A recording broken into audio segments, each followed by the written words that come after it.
Good bad அங்கிலி திரைப்படம் release ஆகி கிட்டத்தட்ட 5 நாட்கள் ஆகிவிட்டது. இன்னும் பார்த்தீங்கன்னா, பல திரையரங்குகள்ல இந்த படம் ஹவுஸ்ஃபுல்லாக போயிட்டுருக்கு. படத்துடைய வசூல் இன்னும் அதிகரித்துக் கொண்டே இருக்கு.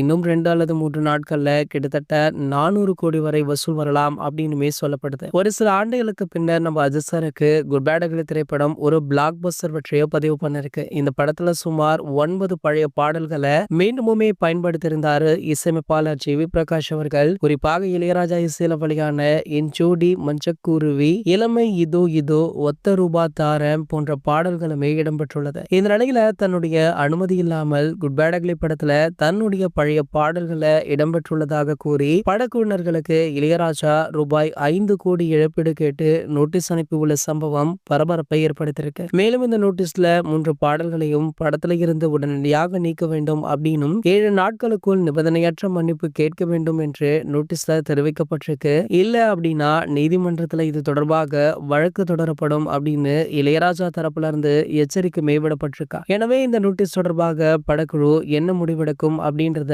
வெயிட் பண்ணி தான் பார்க்கணும். இது போன்ற சினிமா செய்திகளை பத்தி நீங்க உடனே தெரிஞ்சுக்க நம்மளுடைய அஜித் 360 சேனலை மறக்காம சப்ஸ்கிரைப் பண்ணிக்கோங்க.